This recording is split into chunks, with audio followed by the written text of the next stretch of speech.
Warhammer The Old World Battle Report, round 3 of the local tournament, facing against my friend Chris's Night Goblin army. He likes to pretend that this is just, a fluffy army that goblins could never win, but then, I think most people would agree that Night Goblins are pretty good. So yeah, it's basically all Night Goblin. He's got 2 big spear units with a BSB and a level 4 and 1. One big unit, I think of around 60 Night Goblin Archers with the Poison Banner, and then a level 4, I think maybe not Night Goblin Shaman in there for the lore. He had Wog and Elementalism as his 2 casters. Then a unit, I think, of 7 Hoppers, or the Rider guys, another unit of 7 of the Rider guys, another unit of 7 of the Rider guys, 2 Mangler Squigs, a Boss on a Cave Squig, and then a Doom Diver. And then I think, this was the battle for the central objective thing. You could control the place of the arcane monolith with unit strength at the end. So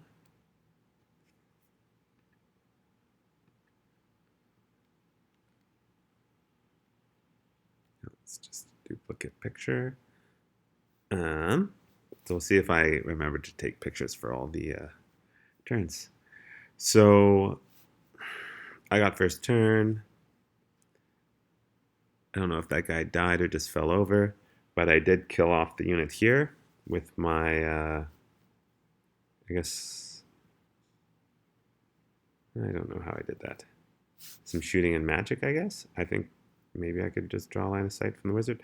The wizard cast Spectral Steed onto the dwarf. My 2 dragons moved up just into charge range, so this one's a bit further. We're trying to stay out of Fanatic range and out of Itchy Nuisance and Plague of Rust range, which I think the one wizard's here and the other one's here. I think that this becomes a bit contentious, but yeah, basically this distance is just over 18, but it means that this distance to the corner here is a bit shorter. But yeah, I should have done a better job. We should have talked about this better, how far this was, because it ends up mattering when this dragon makes a long bomb charge. The knights just sort of move forward. Again, he's ethereal. Didn't need to move these knights up so much. Like, the knights really, because we'll see.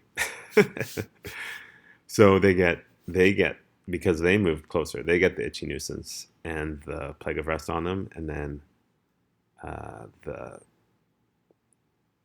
Archer block teleports over, shoots into them, wipes out half of them. I think he's just fallen over. He shuffles around I think he shuffles back a bit to make these charges even longer. And so I think that he thought, based on me saying that I was 18 inches away, that this wasn't in charge range, and it ended up just being in charge range. And so that was a bit of a miscommunication, which is something I need to work on.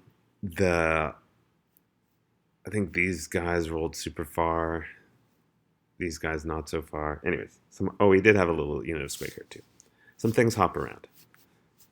And yeah, they've shot off a bunch of Silver Helms.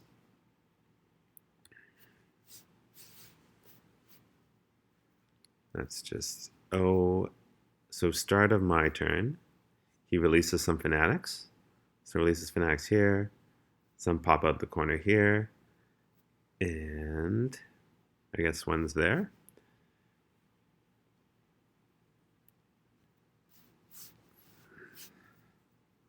So these Silver Helms with all their bad spells run away. I put out the leadership spell. the dragons both make their charges. He takes a wound from fanatics. This guy I don't think took any wounds from charging through the fanatics, and then the fanatics moving through him. So I mean, they're wounding him on 5s, and he does have a bunch of saves. This fanatic runs. So I charged with the silver helms, and the fanatics just killed them all. The Doomseeker charged into these guys, and fanatics, I guess, went through this little archer unit too. So Gurney Gimlison went through, didn't care about the fanatic in front of him. He's flying and he's ethereal. He issued a challenge with his Goblin Champ, which I have to accept, but I maxed my overkill for 6 because he has Rune of the Dauntless, so he rerolls hits in a challenge, and Rune of the Runic Tattoo for an extra attack, and I think I rolled like 6 on my impact hits. So he just murdered that goblin, and then he only had, so he had 3 ranks and a banner, and then close order for 5, and I did 6. So we've, and then he rolled high. His battle standard bearer, I think, is over here in this unit. So I think it was out of range. So he actually so he fell back in good order, rolled high, had to bounce through his stuff, and ended up back here.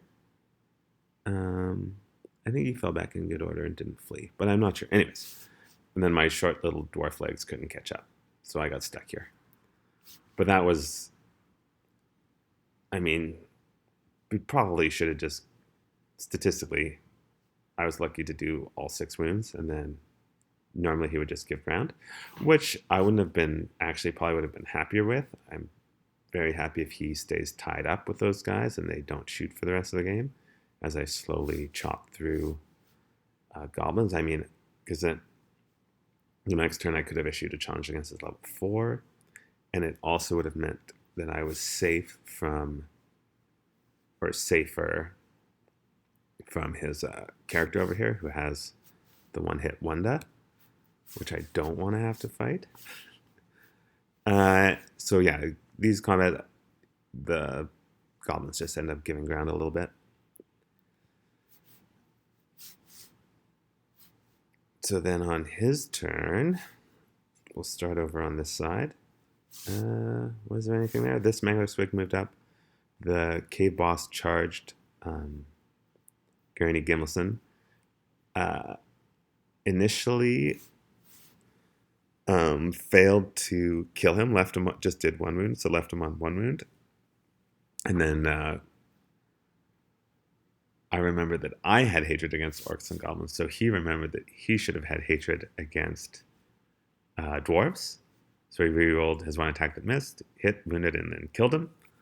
So that was funny, because I think that if I did get to swing, I have a good chance of taking him down. These Squig Harpers were continuing to hide back here. He turns this unit around. They probably shot at someone. I'm not sure. I think maybe he failed to cast Travel Mystical Pathways, so they didn't really get to move up. The 2 dragons either push the units off the... Yeah, they must have just pushed the units off the board, or they fled off the board. And then one turns to face the Squig Hoppers back here, and the other one turns to face the Doomdiver. The Empire Knights move up a bit.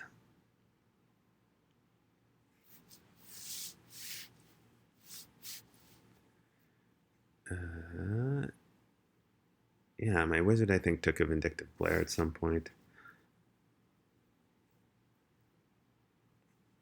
So this dragon finished off those ones, turned and faced. This dragon finished off the Doomdiver, turned and faced. I mean, he does still have his big unit that my dragons are scared of, but it's a bit out of position. So I think, yeah, he moved forward a bit, and I'm guessing shot the dragon, but I'm not sure why he's on that angle. But anyways, I think my dragon charged in.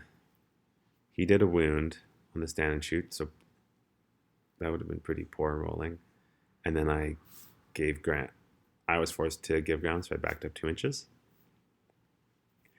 I would have, yeah, I don't know.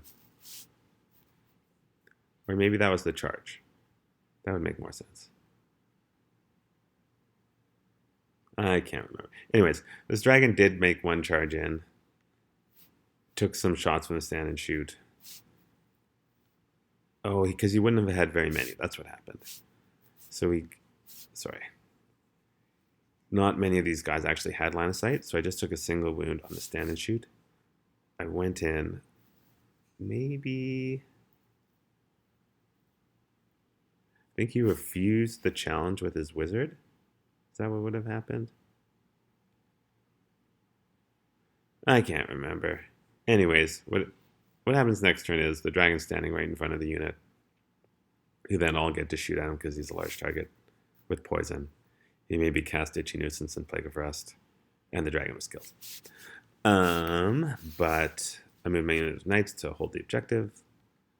My other dragon's coming in, and we might have ran out of time there. I'm surprised that we didn't get to the end of this. But it ended up being a win for the High Elves. Well, High Elves and Empire and Dwarves. So yeah, it was a good tournament. It was fun running the 2 dragons around. I don't think that without the... I think it's potentially viable without the Empire Wizard. Like, you just go 2 dragons, and sure, if someone has 2 illusion casters, they might shut you down, but there's also a decent chance that they fail to cast. I guess the big issue with that is then you don't have someone to dispel the column of crystals, so they're actually much more reliable at shutting you down. So 2 combat dragons, questionable whether it works if you can't add in the caster from allies. The Flying Doomseeker was amazing. I mean, I think in this game he killed a single goblin in a challenge, but he did really shut this unit down for a few turns, which is great for 80 points. Necromancy was interesting. Curse of Years, I think, is a -1 toughness spell, which is amazing for elves, who really only get up to strength 5 on most of the, other than the dragons. Like, most of them, even dragon princes, are only strength 5 on the chart. So being able to bring those toughness to 6 things, which I didn't really fight this game, but I didn't have dragon princes, but being able to drop toughness 6 things down to toughness 5 is a huge boon. I hope that with the High Elf Arcane Journal, they get a signature spell that even, like, it doesn't have to be Itchy Nuisance and -D3 initiative and toughness, even if it's just -1 toughness as a signature spell. I think that would be a real help to normal elves, infantry and cavalry, and would take away some of the reliance on dragons. Because as it is, they're the only thing the High Elf army really has to deal with those high toughness units that the opponents could bring. Yeah, Empire, I guess allies in general. I mean, you are really restricted in what you can bring. I think that this is probably one of the best allied contingents you can get as High Elves, the level 4 and the Doomseeker. And I didn't have any points to make him better, and there's not really anything to make him better in Empire. And they are uneasy allies, so I can't actually cast any buff spells on my elves with him anyways. So it is limited utility. I think Necromancy to get the Flying Doomseeker and Curse of Years, if you roll it, is a good option. The other option would be Bretonnians to just get the Falconhorn, but you can't take a Baron, you can't take a Prophetess. You have to take a unit of Knights of the Realm and a unit of Peasants in core, and then you're left probably with a Paladin holding the Falconhorn, you can't really get a unit. You can get, I think, a unit of 3 Pegasus Knights, but I think at that point, like, why don't you just play Bretonnians? Like, the Hiles aren't adding that much to the Bretonnians. Probably be better off just playing Bretonnians.